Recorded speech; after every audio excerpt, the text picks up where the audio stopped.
Muy buenas tardes.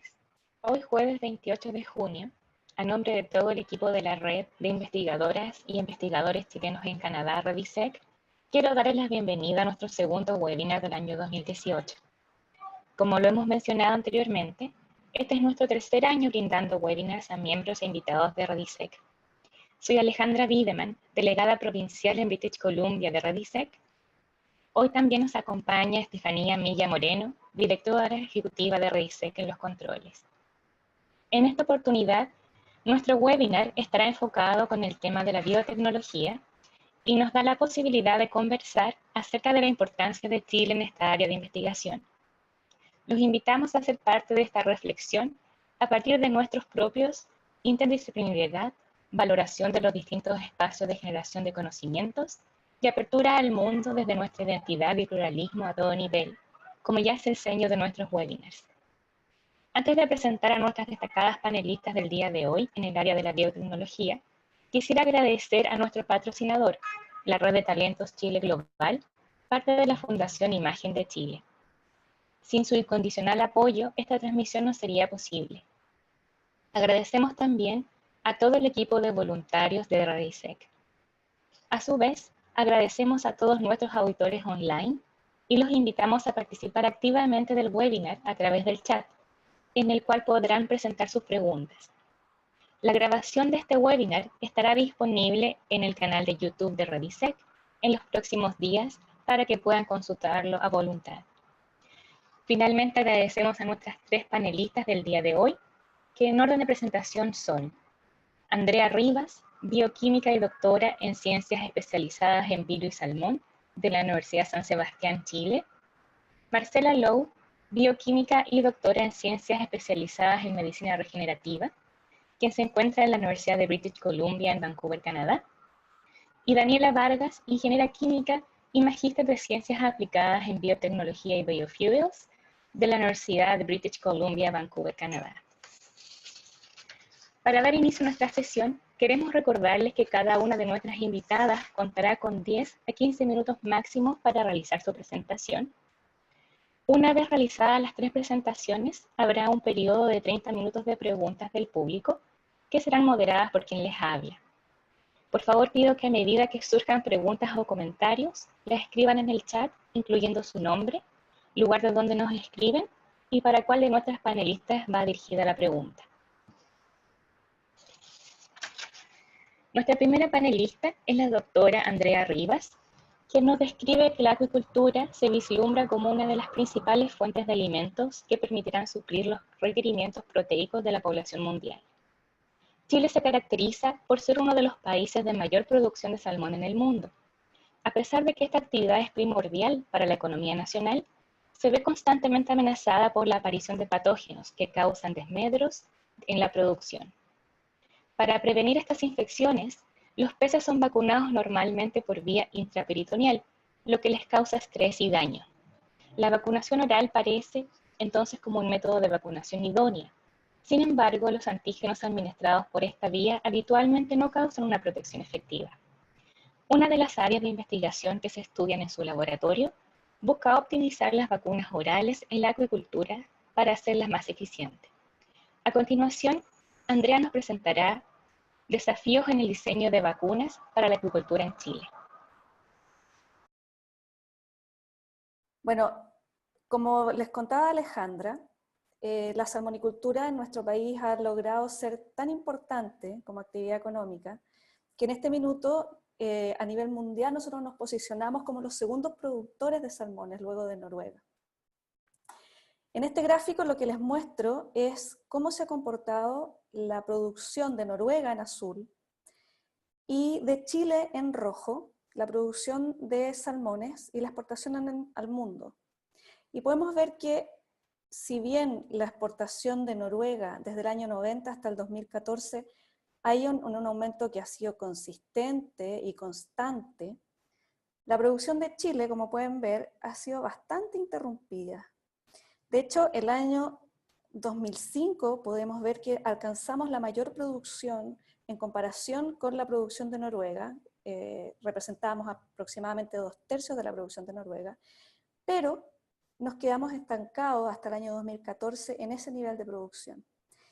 Y esto se ha debido a la aparición de patógenos que han afectado la acuicultura en Chile, generando desmedros que han sido cuantiosos, como fue la crisis del salmón provocada por el virus ISAP el año 2007, y que ha producido esa hecatombe en la producción hasta ahora, y como fue la aparición del virus IPN en el año 98-99. Con esto a lo que quiero apuntar es que esta actividad tan importante en Chile está constantemente siendo amenazada por la aparición de patógenos, lo que puede causar grandes pérdidas, no solamente en los salmones y en la producción, sino que en los empleos. En la última crisis que hubo, se perdieron 70.000 empleos en el sur del país. Ahora, lo que a mí me interesa, lo que más me gusta de estos patógenos son los virus, por lo tanto, esta presentación va abocada hacia los virus en la acuicultura. La siguiente, por favor. ¿Y cómo se enfrentan entonces estas enfermedades de patógenos virales en la salmonicultura? Bueno, de una manera preventiva, a través de la vacunación. Ahora las vacunas en la salmonicultura no son muy eficientes, y esto, a mi parecer y al parecer de los investigadores que trabajamos en esta área, se debe mayoritariamente a que las vacunas que se diseñan siguen modelos aprendidos de lo que ocurre en mamíferos. ¿Por qué? Porque no se estudian ni los virus de peces, ni tampoco se conoce muy bien cuál es la interacción que este virus tiene con el pez. La siguiente.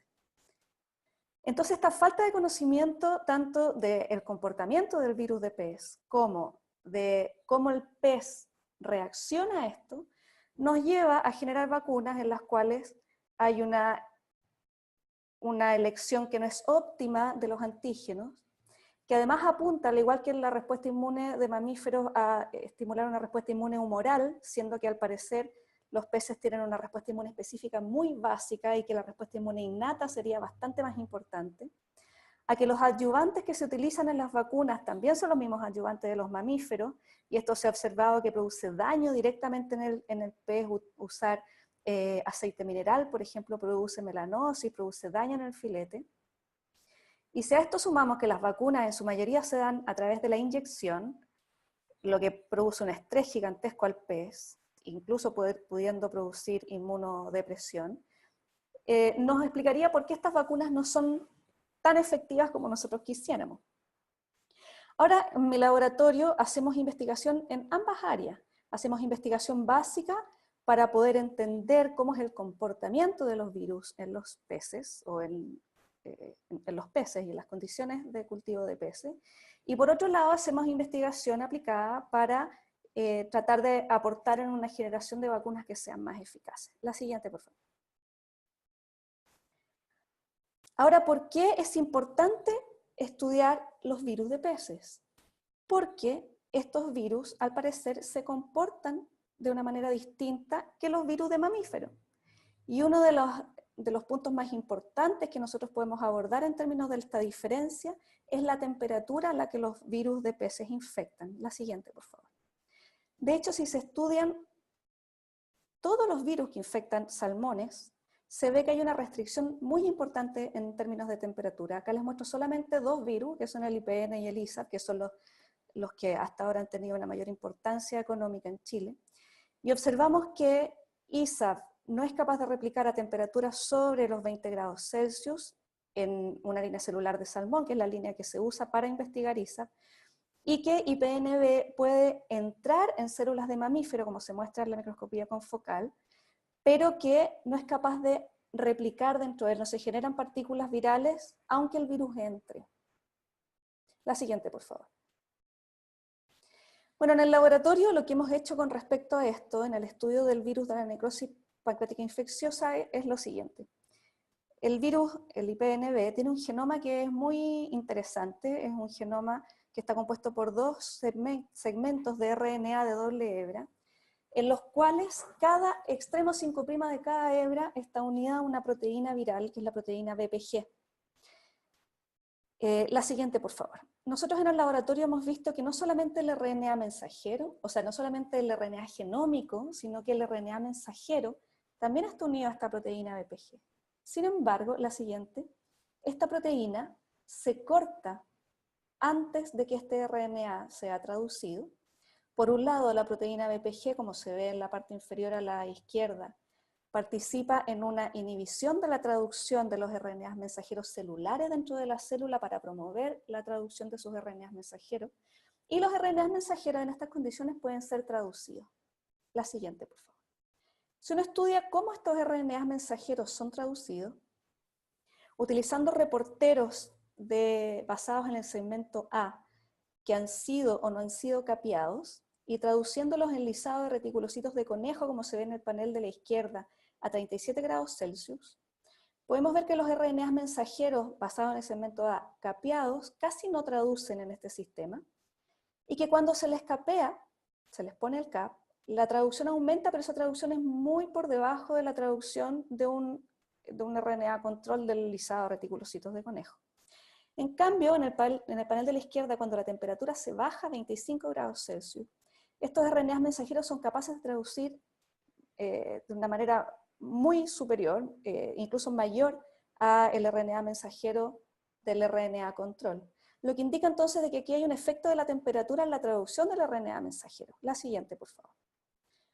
Si uno hace una simulación de qué es lo que le ocurre a la estructura secundaria de la región 5' no traducida del RNA mensajero, cuando se aumenta la temperatura, si se observa desde arriba hacia abajo en las secuencias, se observa que hay regiones, que son las que están marcadas en naranjo, que se desestructuran al aumentar la temperatura.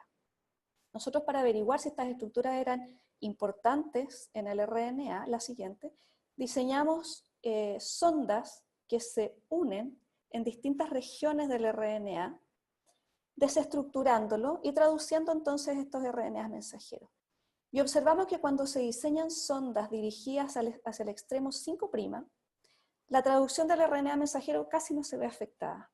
En cambio, cuando diseñamos sondas que desestructuran las estructuras internas, valga la redundancia, hay una inhibición de la traducción de hasta un 80%. La siguiente.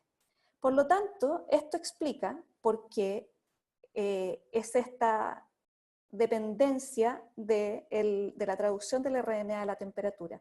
De hecho, nosotros pensamos que en esta región 5' no traducida hay un sitio interno de entrada ribosoma, lo que fue probado en este trabajo, utilizando RNAs bicistrónicos, que fueron traducidos en lisado reticulocitos a 25 grados Celsius en el panel del medio y en células de pez.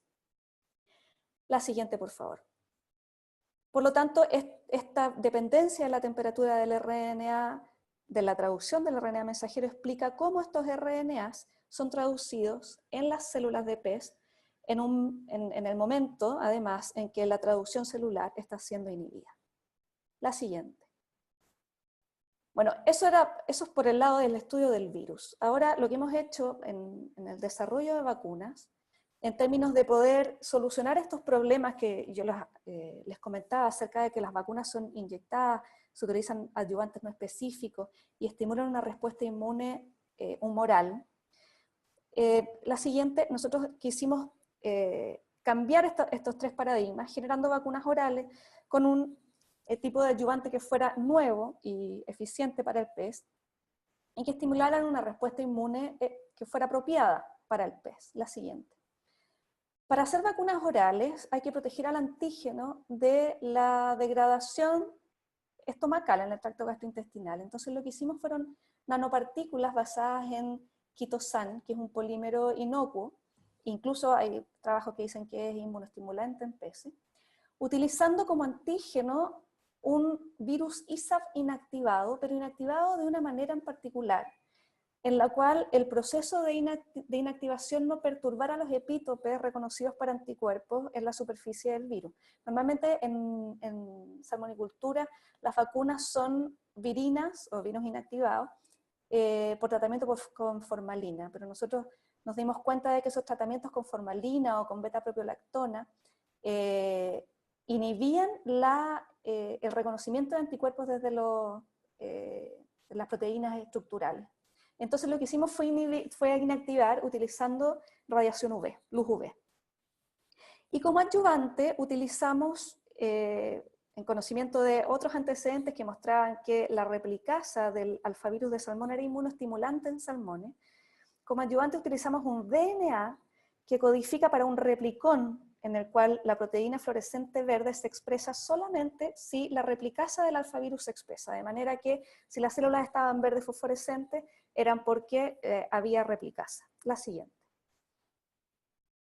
Probamos la expresión de estas nanopartículas del adyuvante in vitro en células de salmón inyectadas en músculo de peces y de manera oral, y observamos que en las tres condiciones la proteína GFP se expresaba. En las nanopartículas orales lo que observamos son fotografías del lumen del intestino, que se ve verde, por lo tanto estas nanopartículas eran capaces de transfectar el epitelio intestinal y expresar a las proteínas dentro del epitelio. La siguiente. La siguiente, por favor.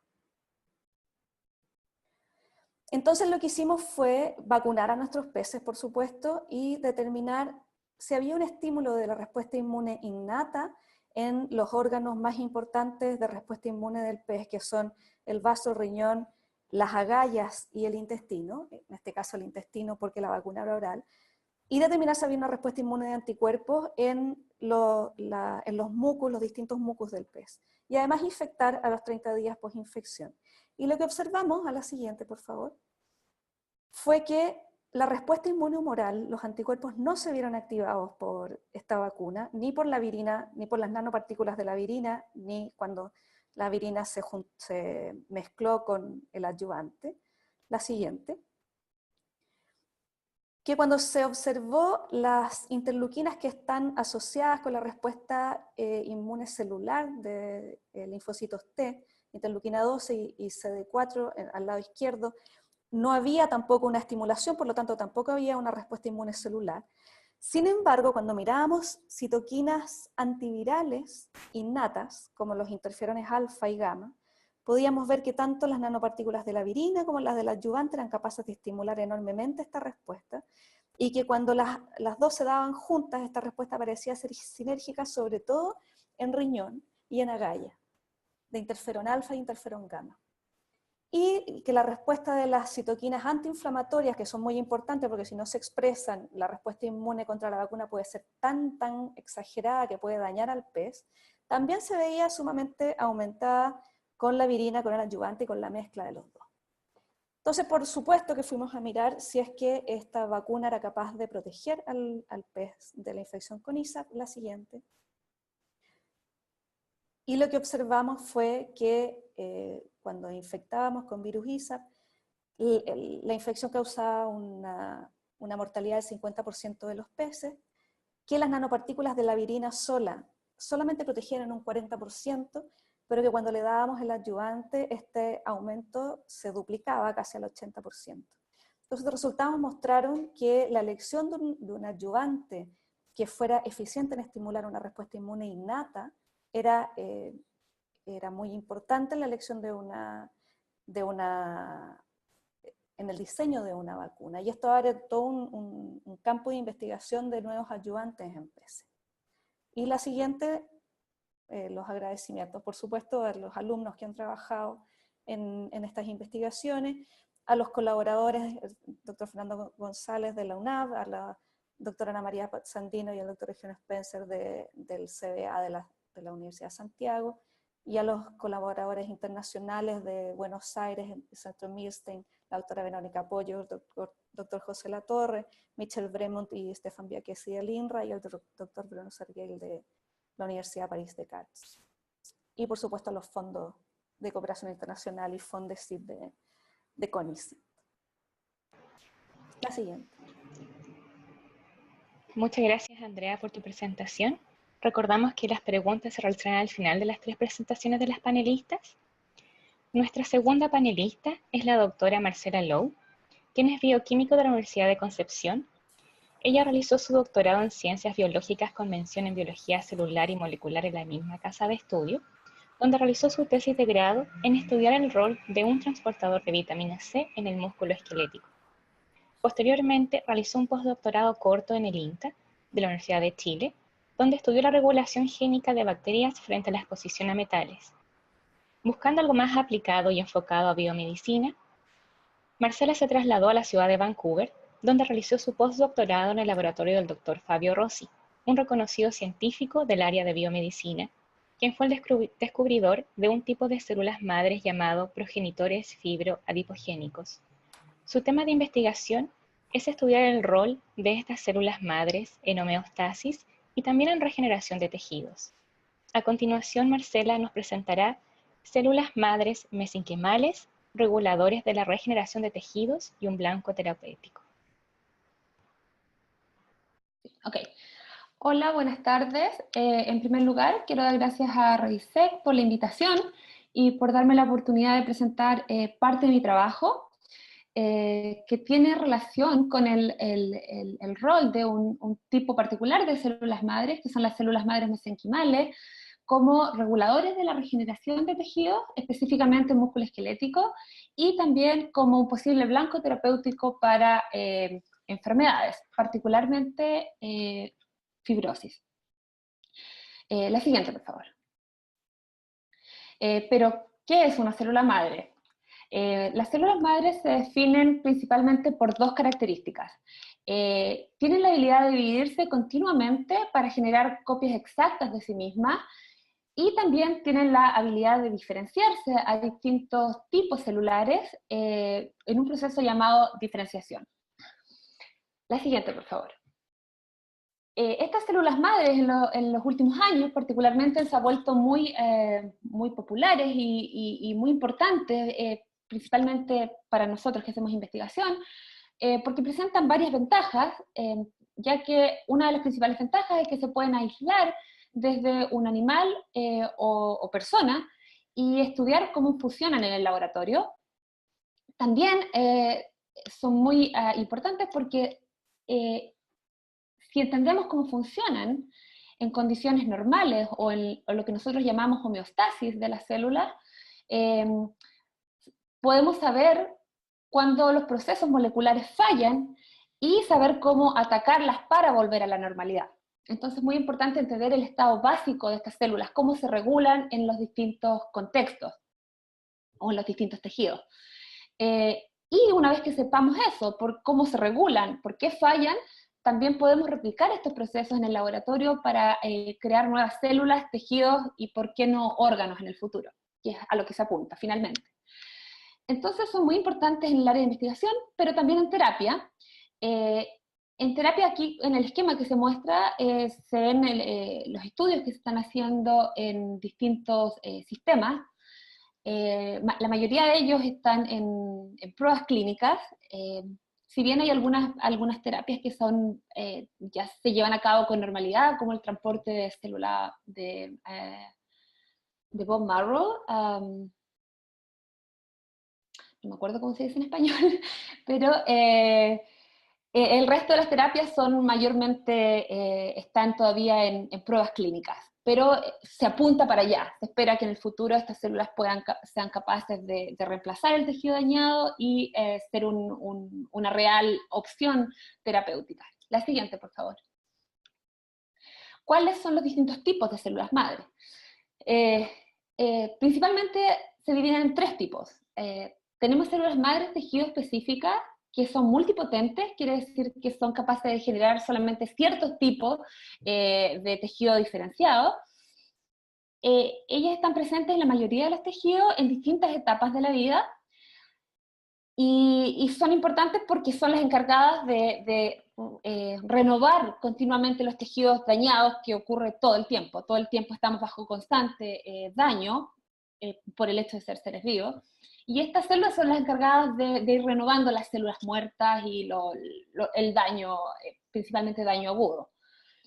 Después están las células embrionarias, que son pluripotentes, que pueden dar origen a cualquier tipo celular. Ellas se encuentran en el embrión, en una en el blastocisto particularmente, en la capa interna del blastocisto, que es un embrión temprano, y estas células se pueden aislar y se pueden crecer en el laboratorio, pero tienen muchos problemas éticos.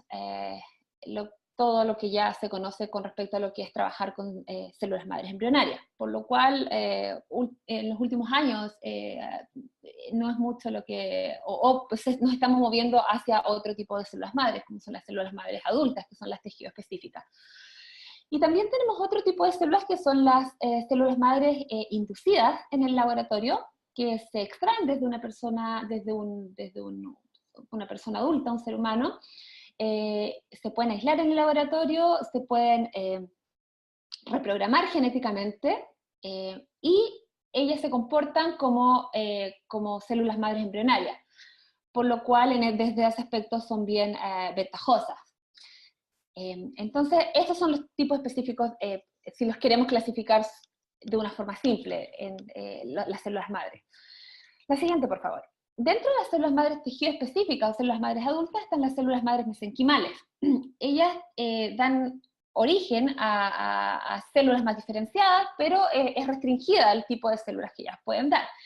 Principalmente células que forman parte del mesénquima, que como vemos aquí en este esquema, células musculares, células de grasa o cartílago, son como lo más clásico, pero también otras células, depende un poco del órgano en el que estamos hablando.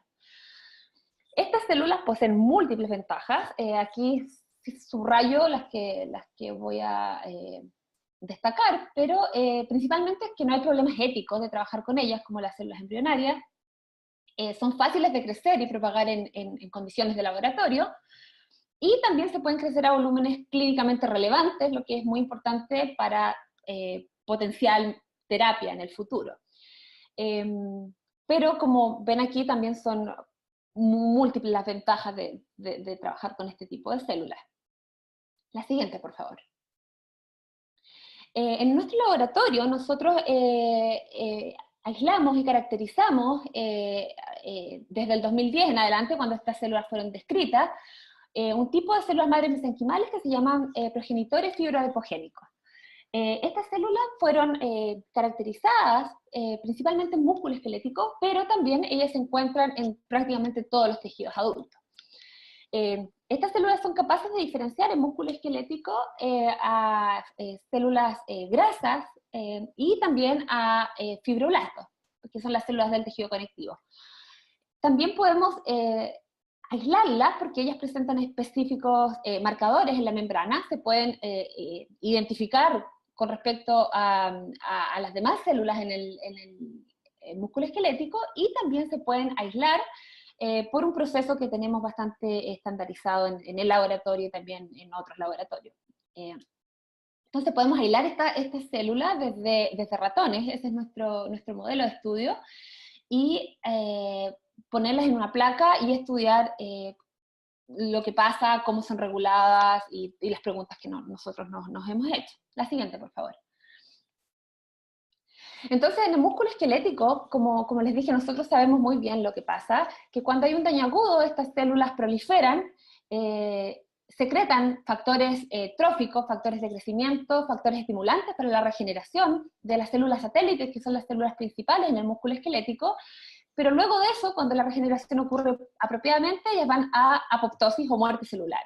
Y todo ocurre con normalidad y tenemos una regeneración exitosa y individuos saludables. Sin embargo, frente a un daño crónico, a un daño persistente en el tejido, estas células sobreviven y son capaces de diferenciarse a fibroblastos y a adipocitos. Y generan una infiltración de tejido fibrótico. Entonces nosotros estamos interesados en el laboratorio, y particularmente en mi proyecto, en entender cuáles son las señales moleculares que regulan esta diferenciación y cómo podemos bloquearla de tal manera de mantener estas progenitores en un rol positivo, como es lo indicado en la parte superior, en vez de su rol negativo, que es estar involucradas en estos procesos fibróticos, que generalmente se dan en enfermedades, que en músculo la más conocida es la distrofia muscular de Duchenne, y también con la edad. Para la gente mayor también hay mucho tejido fibrótico, que esto también se podría aplicar a ellos. La siguiente, por favor. Entonces, sabemos que la diferenciación de progenitores a fibroblasto ocurre con fibrosis y acumulación de componentes de matriz extracelular. Entre ellos, uno de los más conocidos o los más estudiados, o el que ocurre en mayor cantidad, es colágeno 1. Entonces, en el laboratorio nosotros tenemos un ratón transgénico donde la expresión de la proteína GFP está regulada por el promotor de colágeno 1, parte del promotor del colágeno 1. Entonces, ¿qué significa eso? Que básicamente donde vemos verde es donde hay expresión de colágeno. Verde significa que hay expresión de colágeno. Entonces, nosotros tratamos de crear un modelo in vitro en el laboratorio que nos permite hacer un análisis, un screening de drogas en cultivos primarios de estos progenitores. Entonces, ¿cómo lo hicimos? Inyectamos una toxina en el músculo de los ratones, luego aislamos las células y luego la tratamos con una molécula que se llama TGF-beta, que se sabe que aumenta la expresión de colágeno, y luego con un set de alrededor de 700 distintos tipos de drogas. Y luego analizamos si estas drogas eran o no capaces de disminuir la expresión de colágeno inducida por TGF-beta. Esto lo hicimos a través de dos tipos de screening, un screening visual y luego un screening más específico, con menos compuestos, una técnica más sensible como la citometría de flujo. La siguiente, por favor. Entonces los resultados de este screening, aquí está bastante resumido, pero básicamente dice que en el primer screening vemos que hay una tendencia a cierto tipo de compuestos, ciertas familias de compuestos, como los inhibidores de una proteína que se llama P38, y también unos reguladores epigenéticos. El segundo screening, aquí muestro los compuestos como finales que descubrimos que eran los más potentes. Están también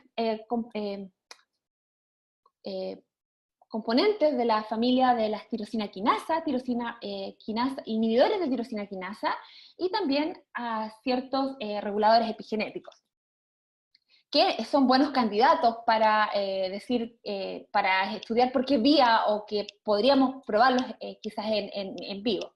La siguiente, por favor. Entonces, descubrimos que todo esto, la mayoría de los compuestos más potentes que nosotros encontramos en nuestro screening, estaban regulando, o su blanco era la vía de TGF-beta, pero la vía no canónica. Aquí destaco algunos componentes los cuales nosotros hemos estudiado, pero por motivos de tiempo no voy a ahondar en eso. Solamente les quiero mostrar la siguiente, por favor. Las pruebas que hemos hecho en vivo, donde hemos tratado algunos ratones, ratones MDX, que es el modelo animal de la distrofia muscular Duchenne, que es una enfermedad muscular que me expliqué antes. Entonces tenemos estos ratones y evaluamos el diafragma, que es un músculo, y aquí tenemos una tinción específica para ver fibrosis, y vemos que los ratones no tratados, como se muestran en la flecha, tienen infiltración de grasa, y también el azul, que es el tejido fibroso. Y los ratones tratados vemos que hay una disminución de esta fibrosis o tejido fibrótico. Y también vemos lo mismo en otro músculo, que es un músculo de la pierna que se llama tibial anterior, cuando tratamos con otra droga de la familia de la tirosina quinasa inhibitors, que se llama nilotinib. Y también vemos que hay una reducción en el número de estos progenitores, lo cual sugiere fuertemente que son los causales de la fibrosis, y también que es el blanco para este tipo de drogas. La siguiente, por favor. Este simplemente es un resumen que básicamente dice que la vía TGF-beta no canónica estaría regulando la diferenciación de estos progenitores a células diferenciadas o miofibroblastos, y que podemos,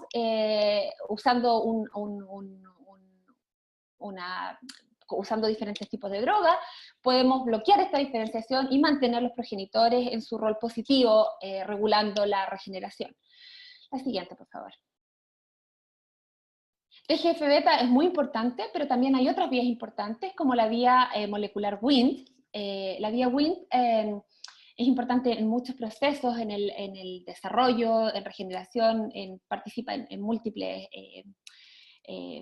procesos, en distintas etapas de la vida, distintos modelos animales, es muy importante. Entonces lo que nosotros hicimos fue, usando técnicas moleculares y en ratones transgénicos, que no voy a entrar en los detalles de nuevo porque por motivos de tiempo, pero hicimos que la vía WIND esté constantemente activa, específicamente en estos progenitores. Y luego quisimos ver qué pasaba con el músculo cuando teníamos especialmente, esta beta-catenina, que es el efector final de la vía, que cuando la vía está activa se acumula y trasloca el núcleo para regular la expresión génica. Entonces, específicamente modificamos la beta-catenina para tener la vía WIND activa en los progenitores. La siguiente, por favor. Y aquí muestro cuáles son qué observamos en el músculo cuando tenemos esta modificación, y observamos mucha fibrosis cuando comparamos un ratón wild type o cuando beta-catenina está activa constitutivamente en los progenitores. Mucha fibrosis, pero también vemos una disminución en el tamaño de la fibra, lo cual es muy relevante, porque esto demuestra que cambios que ocurren específicamente en los progenitores tienen un profundo efecto en la homeostasis del músculo. Entonces nosotros estamos estudiando ahora por qué los mecanismos moleculares detrás de eso. Y como la fibra es más pequeña, también vemos que hay una importante atrofia muscular. Y esto pasa, o es un fenotipo que se acerca mucho a lo que pasa en distrofias musculares o sarcopenia, que es el desgaste muscular por la edad, o en caquexia, el desgaste por enfermedades. Entonces, aquí tenemos un modelo que podría ser muy interesante para estudiar todo este tipo de enfermedades o de fenómenos. La siguiente, por favor. Sí, y finalmente, bueno, ya lo dije, que cambios que ocurren en los progenitores tienen un profundo efecto en la homeostasis del músculo, lo cual es muy importante.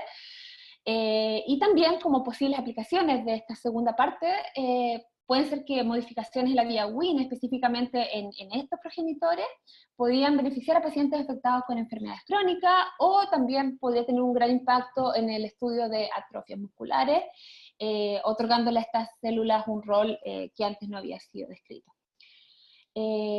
Gracias, no tengo una slide para agradecimientos, pero muchas gracias a REDISEC por la invitación, a mi laboratorio y a todo el financiamiento y los colaboradores que han hecho posible este trabajo.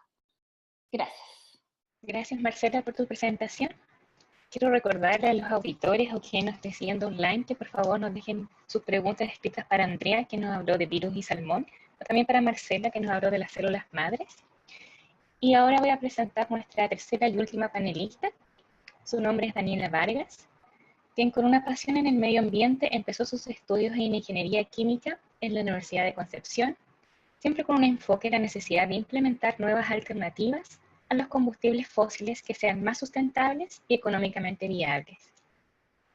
En búsqueda de nuevas oportunidades en el área de bioenergías, Daniela decidió realizar estudios de magíster en the University of British Columbia, at the Forest Products Biotechnology and Bioenergy Group, en Vancouver, Canadá. Actualmente se desempeña como investigadora con foco en la utilización de los microorganismos para la producción de biocombustibles y biomateriales utilizando biomasas sustentables, temas de los cuales discutirá en su presentación. A continuación, Daniela nos presentará Biofuels, Rushing Mother Nature.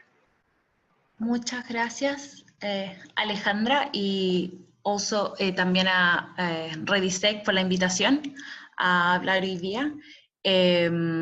Muchas gracias también a Andrea y Marcela por sus presentaciones. Hoy día lo que yo voy a hablar es un poco distinto, no es tan aplicado como medicina, es más relacionado con la aplicación de enzimas, por ejemplo, a nivel industrial, más enfocado a forestal. Siguiente. La presentación de hoy día más relacionado con el concepto de lo que nosotros queremos como crear un concepto de biorefinería, que en vez de utilizar petróleo como la materia prima, queremos utilizar biomasa. la situación actual en Canadá y cómo Chile también podría aplicar estas distintas tecnologías, y también el enfoque que nosotros utilizamos en la bioconversión de biomasa. Siguiente. Entonces, el concepto de biorefinería nace de la necesidad de un cambio en el modelo actual, el cual utiliza petróleo como fuente primaria. De la misma forma, biomasa, que es cualquier forma de carbono como plantas agrícolas o árboles, puede ser utilizada como base de la producción de combustibles, solventes químicos, plásticos, fibra de celulosa, biodiesel, distintos productos. El crear una economía en base a biomasa, como podemos ver en el diagrama, trae distintos beneficios, como por ejemplo entregar independencia energética para países que no tienen fuentes de petróleo, también reducción en los greenhouse gases, como cierta solución a lo que consideramos como cambio climático, y también utilizar material forestal, ya sea como desechos o como el mismo madera. Esto también elimina el debate de crear plantaciones para comida versus combustibles, que es lo que actualmente ocurre en Estados Unidos. Por lo mismo, porque Chile también tiene una industria forestal que es bastante fuerte, Chile tiene mucho potencial de crear una economía en base a biomasa. Sin embargo, mayores políticas ambientales son necesarias para asegurar la sustentabilidad de la madera que es utilizada. No sacamos nada con crear una tecnología que utilice esta madera de madera que sea más favorable para el medio ambiente, pero sin embargo, si la madera no es obtenida sustentablemente, no hay un mayor enfoque detrás de eso. Siguiente. El interés en Canadá por crear una economía no empieza primero por un tema ambiental, sino por un tema económico, en el que en las últimas décadas la producción de papel ha sido reducida considerablemente, obviamente por el acceso a Internet y porque también distintos países, como especialmente en Sudamérica, Brasil y Chile, han crecido mucho en lo que es la producción de productos forestales porque utilizan plantas que tienen un periodo de rotación que son más cortos. Por eso muchas instalaciones acá han ido cerrando y el gobierno ha puesto interés en la reutilización de estas plantas, como por ejemplo a través de la creación de biorefinerías. Actualmente, como podemos ver en el diagrama abajo, existen un total de 16 plantas con una capacidad total, si transformamos eso en litros, de 1.800 millones de litros al año. Y esto incluye distintos productos, ya sea sustituyentes para la gasolina como bioetanol, o también sustituyentes para el diésel como biodiesel, o también distintos, lo que se menciona como advanced biofuels, que son los que usualmente lo que utilizan los aviones. Si ponemos atención en los círculos a las biomasas que están siendo utilizadas, estas incluyen primariamente maíz, como similar a Estados Unidos, pero hay un especial interés en empezar y promover el uso de maderas, especialmente acá en la provincia de BC, porque la industria forestal es la primaria industria de la provincia. Siguiente. Por ejemplo, hace 2 años fue anunciado el proyecto a realizarse en Ontario, en otra provincia de Canadá, en el cual desde madera se producirán distintos bioquímicos al reutilizar la infraestructura de una planta de pulpa de papel que ya fue recientemente cerrada, y esto obviamente traerá una creación de trabajo y también una independencia energética para la provincia. Siguiente. Sin embargo, uno de los mayores problemas es que trabajar con madera es bastante complicado, ya que es difícil de degradar. Lo que nosotros intentamos hacer, como decía el título de mi presentación, Rushing Mother Nature, es la idea de intentar el mismo proceso que ocurre en la Tierra para degradar madera, sería intentar hacerlo a escala de laboratorio. Pero por lo mismo, como la madera es significativamente, la idea es que quede por décadas, los árboles en general viven 100 años, 200 años, este proceso es muy largo. Por lo tanto, lo que nosotros intentamos hacer es a escala de laboratorio, acelerarlo, y por lo mismo necesitamos, por ejemplo, aplicar altas temperaturas, aplicar distintos tratamientos, y en vez de utilizar químicos, lo que nosotros intentamos hacer es el approach enzimático, que sería utilizar las mismas enzimas que en naturaleza degradan la madera, sería modificarlas genéticamente y hacerlas más efectivas para que puedan funcionar a condiciones más industriales. Por ejemplo, si comparamos, como el diagrama aquí muestra, comparamos la estructura de la madera. En general sería lo que está recordado en rojo, que no solamente los materiales lignocelulósicos no están solamente compuestos de celulosa, pero también de hemicelulosa y de lignina, que en general disminuyen el acceso y hacen que trabajar con un material heterogéneo sea un poco más complicado. Siguiente. Por esta dificultad en la estructura de la madera es lentamente, como dije, degradada naturalmente, pero nosotros intentamos acelerar este proceso para primero aplicar un proceso que se llama un pretratamiento. En este pretratamiento, altas temperaturas y presiones son aplicadas para facilitar el proceso de disrupción de la biomasa. Después, el siguiente paso es la hidrólisis enzimática, que consiste en aplicar distintas enzimas con distintas actividades y distintas también capacidades catalíticas, como biocatalizadores, para romper las distintas cadenas de celulosa en su molécula fundamental, que es glucosa. Después, estos azúcares, al utilizar tener una gran cantidad de estos azúcares, es posible fermentarlos en alcoholes que pueden ser procesados para obtener el producto final. Nuestro objetivo para nosotros es alcanzar altas cantidades de azúcar para producir bioetanol, pero existe también una variedad de otros productos como bioquímicos, también biodiesel o distintos productos que pueden ser también utilizados con el mismo approach desde biomasa. Siguiente.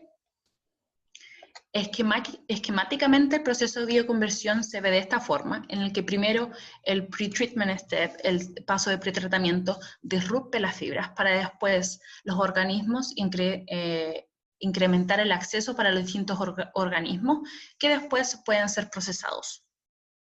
Específicamente, la totalidad de las enzimas, la mayoría de las totalidades de enzimas utilizadas provienen de Trichoderma ricci, que ha sido utilizada por décadas en distintas industrias, como por ejemplo en la producción de alimento de forraje o alimento para animales, especialmente para las vacas, en la industria textil, ya que utilizar enzimas ayuda a cambiar la naturaleza de los sustratos, y también en la industria de la pulpa de papel para mejorar lo que es el blanqueado.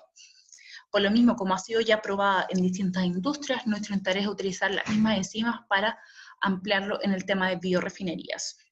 Este organismo es capaz de producir enzimas para celulosa, pero también para hemicelulosa, lo cual lo hace más efectivo en el proceso de degradación de la madera, debido a la alta interconexión que existe entre celulosa y hemicelulosa. Al utilizar enzimas para ambas estructuras, es posible degradar la madera de mejor manera y incrementar la producción de azúcares. Siguiente.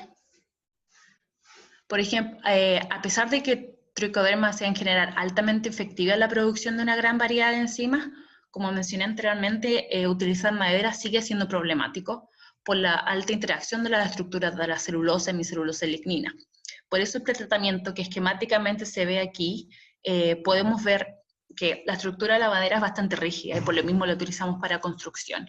Pero después del pretratamiento se puede ver que las fibras usualmente incrementa su accesibilidad y haciendo que celulosa sea más accesible para la siguiente degradación. Por ejemplo, si comparamos, al utilizar el pretratamiento, entonces vamos a incrementar lo que llamamos acá la digestibilidad de los sustratos, lo que hace que el siguiente paso, que es la hidrólisis enzimática, sea más fácil, y también, por lo tanto, estamos incrementando la producción de azúcares fermentables. Siguiente.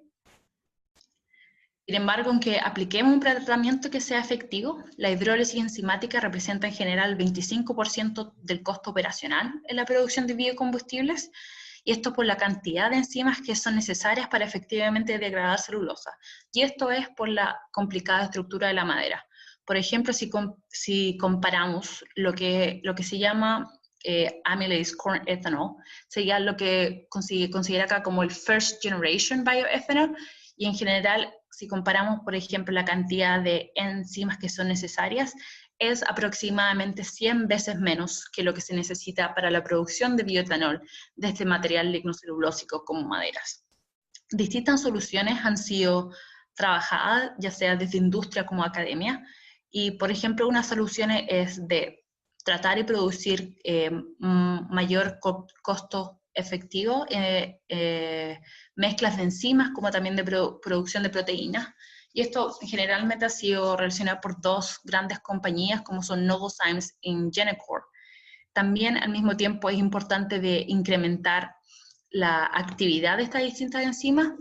La actividad se refiere a qué tan efectivas son en cómo se dice, degradar celulosa, y se debería tal vez hacerlas más rápidas o también hacerlas más tolerantes a la generación de inhibidores. Otra alternativa que mucha gente ha estudiado también es reciclar las enzimas, de cierta forma, cuántos ciclos pueden ser utilizadas para llegar a la misma producción. Y en general, el trabajo que yo más me he enfocado es en añadir distintas enzimas secundarias, como sean hemicelulosas y cualquier otra enzimas que pueden ayudar a incrementar la efectividad de toda la mezcla de enzimas, como también reducir la cantidad de enzimas que sean necesarias para un mismo objetivo. Siguiente, por favor. Por ejemplo, esto es parte del trabajo que he estado realizando, y esto son 3 distintos sustratos, y la cantidad necesaria de enzimas que son necesarias para llegar aproximadamente a un 80% conversión de celulosa, y 80% es lo que usualmente se dice en la industria que es necesario para hacer este proceso efectivamente y que sea costo efectivo. Por ejemplo, utilizando enzimas solamente que son específicas para celulosa, eso es representado por la línea azul, mientras que la barra roja es representada cuando mezclamos celulosas y enzimas secundarias para reducir toda la cantidad de proteínas que son añadidas. Y por ejemplo, efectivamente, si combinamos celulosas con hemicelulosas, en este caso, somos capaces de reducir aproximadamente en el primer sustrato un 50%, en el segundo sustrato un 60%, y en el final la cantidad un 30%. Pero como podemos ver de esto, el siguiente, por favor. La reducción no aplica para todos los tipos de biomasa, y es específica por el tipo de biomasa que estamos utilizando. Por lo mismo, uno de los mayores objetivos de nuestra investigación es definir y optimizar el tipo de biomasa con un específico pretratamiento. El pretratamiento que nosotros utilizamos es para utilizar vapor de agua, porque eso es usualmente lo que se utiliza a nivel industrial, y también optimizar eso con también el tipo de enzimas que son utilizadas. En Chile, trabajo similar está siendo realizado por el Centro de Biotecnología de la Universidad de Concepción, y también en colaboración con la UDT, la Unidad de Desarrollo Tecnológico.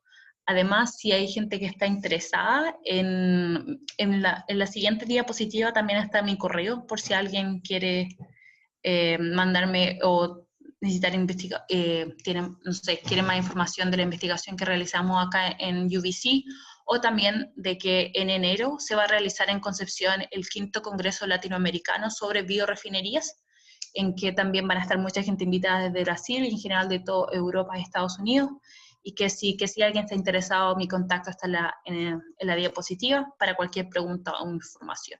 Muchísimas gracias, Redisec, por la invitación, y quedo atento a cualquier pregunta.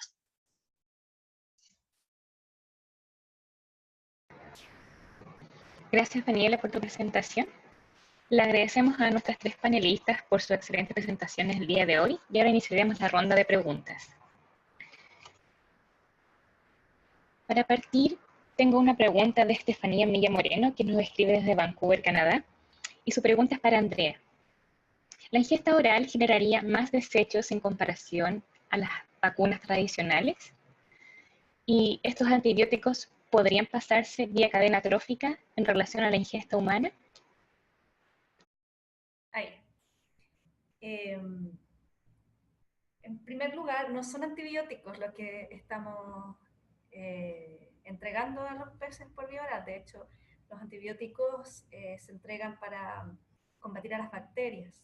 Nosotros estamos estudiando virus, y la idea siempre es disminuir el consumo de antibióticos en la acuicultura. Ahora, es súper buena la pregunta de Estefanía, porque una de las cosas, de los problemas que yo tengo cada vez que quiero publicar algo en vacunas orales, es que los referees me dicen, pero oiga, ¿pero usted está seguro que el pez se vacunó? Porque como el pez, una vacuna oral se la come en el alimento, uno no sabe si el pez se comió o no se comió la vacuna. Entonces, para optimizar la vacunación oral, lo que se debe hacer es optimizar la alimentación del pez. Nosotros estamos trabajando en otro proyecto, que no lo quise nombrar ahora porque está incipiente, pero con bonitos resultados, que va a buscar cómo uno puede cuantificar que un pez se vacunó por vía oral, o cómo uno puede cuantificar que un pez se comió la comida en el fondo. Entonces, dentro de todo lo que hemos buscado, los salmones, muchas veces cuando están estresados, por ejemplo, o cuando tienen cambios de temperatura, o cuando la densidad aumenta, se estresan y no comen, cosa que no pasa, por ejemplo, con las truchas. Las truchas se lo comen todo, tienen un súper buen apetito, los salmones son súper estresados. Entonces, en esos casos, claro, la vacuna se pierde. Pero en el caso de esta vacuna en particular, la vacuna está hecha de quitosan, que es derivado de la quitina de la pared del camarón. O sea, es inocua, es biodegradable. La virina se va a degradar, es proteína, se va a degradar en un ambiente que está lleno de proteasa. Y el adyuvante es un DNA que es imposible que entre en ningún organismo si no es por una transfección, por ejemplo. Entonces es una vacuna bastante segura. Eso. Muchas gracias por la respuesta y por aclarar también que era el uso de antibióticos. Tenemos otra pregunta en el chat, también de Estefanía, dirigida para Marcela. Y su pregunta es, ¿cuáles son las principales agencias de financiamiento en tu área de investigación?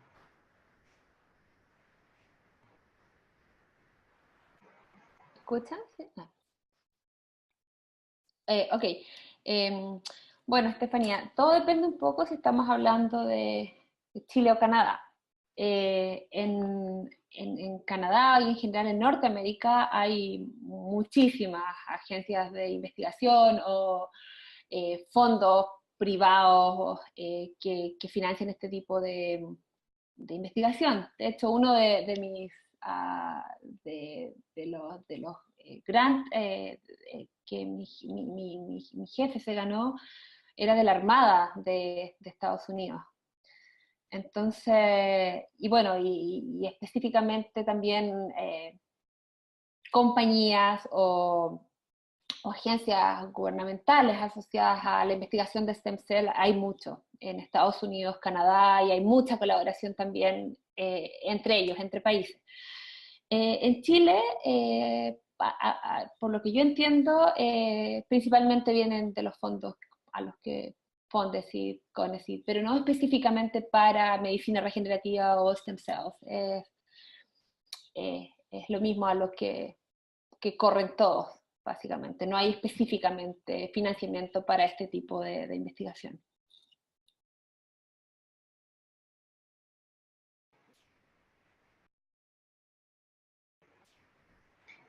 Muchas gracias, Marcela, por tu pregunta. Ahora nos vamos hacia Daniela. Andrea pregunta a Daniela, ¿cuentas con enzimas que degraden solo carbohidratos y que pueden dejar las enzimas intactas? El problema es que, por ejemplo, la hidrólisis enzimática que nosotros hacemos dura para generar una cantidad alta de azúcares. Necesitamos aproximadamente 72 horas, 3 días, que la reacción ocurra. Por lo tanto, es bastante lento. Y eso hace que deja las enzimas intactas, pero se inhiben. Sería que después ya de tanta aplicación en las altas temperaturas, que ya su actividad no sigue siendo muy alta, y muchas veces uno de los problemas también es que las enzimas son irreversiblemente absorbidas en lignina, y la lignina no es carbohidrato, entonces se quedan estancadas y no son posibles que puedan seguir trabajando. Entonces es que sí degradan los carbohidratos, pero no, el problema es que se inactivan después de un tiempo. Por lo mismo, a nivel industrial, lo que se está haciendo de cierta forma modificar genéticamente la estructura de las enzimas para hacerla más tolerante a las temperaturas, y también para hacerla más tolerante, por ejemplo, a la generación de inhibidores, y también para que resistan más el proceso de reciclaje.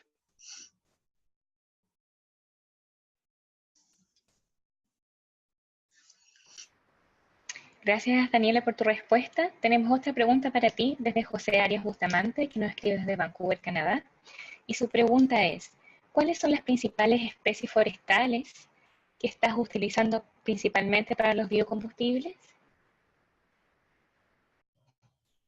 Nosotros en Norteamérica principalmente utilizamos softwoods, maderas que son blandas que no se dan mucho en Chile. La mayoría son, o sea, se dan en Chile, pero me refiero que para temas forestales no se están utilizando mucho, ya que en Chile se está utilizando harto el eucaliptus y el pinus radiata. Acá utilizamos harto abeto, lo había traducido acá, abeto, álamos y también distintos tipos de pino, pero también empezamos a utilizar mayores residuos agrícolas, ya que en otras provincias existe también mucho desecho agrícola, por ejemplo, como se llama el corn stover, que es en vez de utilizar el maíz, como sería el grano, utilizamos los desechos que quedan en la granja después de cortar todo, y de esa forma también utilizar esa biomasa y darle una segunda utilidad. Entonces la mayoría utilizamos álamo, abetos, distintos pinos también, y también corn stover o otros desechos agrícolas.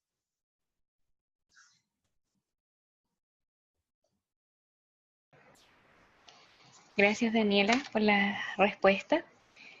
Ahora tengo unas preguntas generales para que respondan, por favor, cada una de ustedes.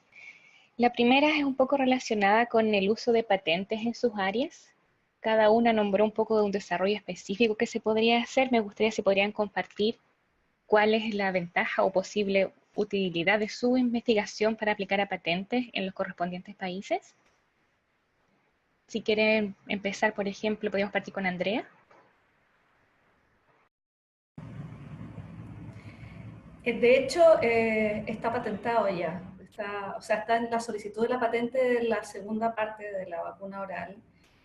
Han habido muchos interesados en comprar esta patente porque podría significar una solución, bueno, para el virus ISAP, que es para lo que está hecho, el uso de este ayudante. Ahora hay que ampliarlo, hay que estudiarlo para otros virus, incluso para bacterias, porque si es el ayudante lo que está generando una mayor respuesta del antígeno, esto quizás podría ser no solamente importante para salmones, sino que para otro tipo de peces e incluso para otro tipo de animales de cultivo, chancho, vaca, etcétera.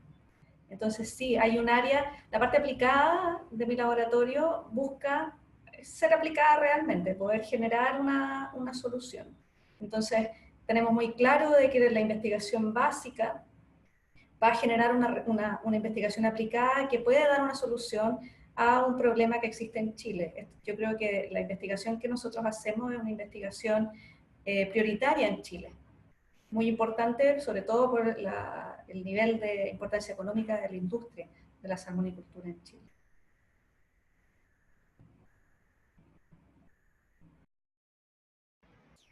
Muchas gracias, Andrea, por compartirnos cómo está el status quo con tu laboratorio en Chile. Ahora podríamos pedir a Marcela que nos comparta un poco de su área. Sí, bueno, yo les hablé particularmente del tema de las drogas o los compuestos que nosotros usamos, como posibles drogas antifibróticas. La mayoría de estos compuestos son usados, pero para otros fines. Por ejemplo, las drogas que les mostré que funcionaban muy bien como antifibróticas en el ratón, se usan como drogas anticancerígenas. Y eso ya está patentado y está aceptado. Ahora, cuando tú quieres usar o postulas que esta droga sirve para otros fines o para curar otra enfermedad, claro, por supuesto que se puede hacer y claro, a eso apuntamos también. Son procesos que toman bastante tiempo, pero teniendo evidencias tú ya puedes ponerlo como, tenemos esto y queda un poquito como a la espera hasta que ya se hacen las pruebas clínicas y ya realmente se pueden tratar pacientes. Pero sí, claro. Por eso elegimos las drogas que elegimos también, porque están en avanzado en avanzadas fases de las pruebas clínicas. Entonces, si vemos que algo funciona, no tenemos que partir de cero, que son, no sé, 20 años más antes que podamos aplicar realmente la droga en los pacientes. En este caso no serían 20, serían quizás 10, o quizás 5, porque generalmente apuntamos a humanos, entonces es bastante largo. Pero ya teniendo evidencias, podemos hacer podemos ponerlo en el sistema y eso lo hace un poquito más rápido.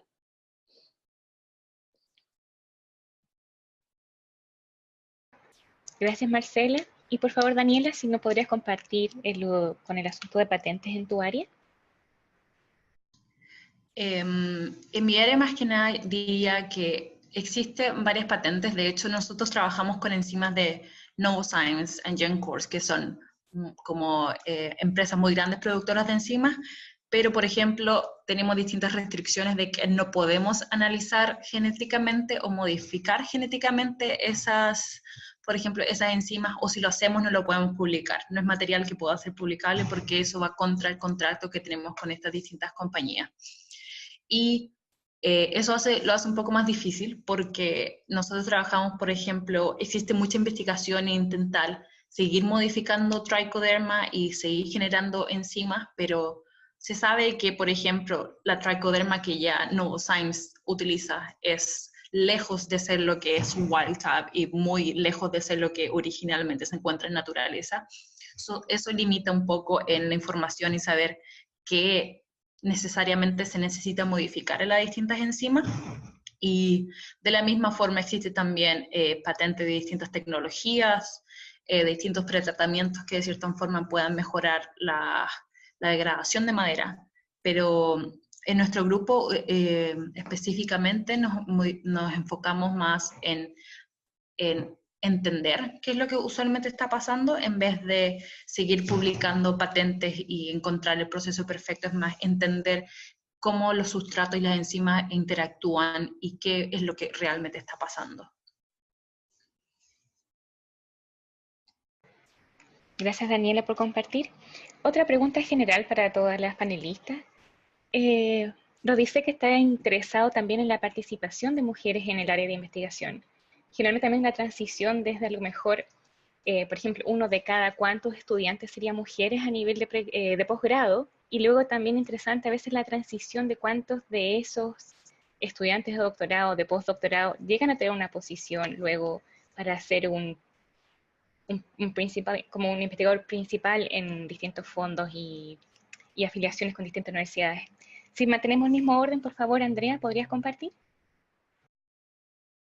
Bueno, hay varias cosas que decir, pero en mi área de estudio en particular, a pesar de que una de las pioneras en estudiar patógenos acuícolas en Chile fue una mujer, que fue Ana María Sandino, y es Ana María Sandino todavía, los grupos que han ido apareciendo son liderados por hombres. Hay grupos en Valdivia, en Valparaíso, en Santiago, y son, yo diría que todos liderados por hombres y con una mayoría de hombres trabajando. Ahora en mi laboratorio la mayoría es mujer. No sé por qué. Y con respecto a las posibilidades de un investigador de insertarse en la academia, vemos que cada vez está más difícil. A pesar de que yo he visto esfuerzos de CONICYT, no sé, por ejemplo, los FONDEF ahora incorporan 2 postdoctores con posibilidades de incorporación en el sector industrial o en la academia, y así, eso no es suficiente. No es suficiente, hay doctores que están volviendo, hay muchos doctorados en Chile, y yo, así como está la cosa, vislumbro negativamente la incorporación de investigadores a la academia.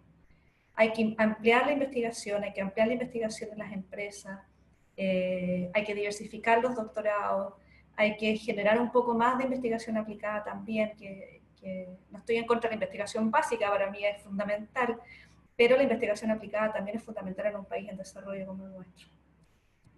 Esa es mi visión.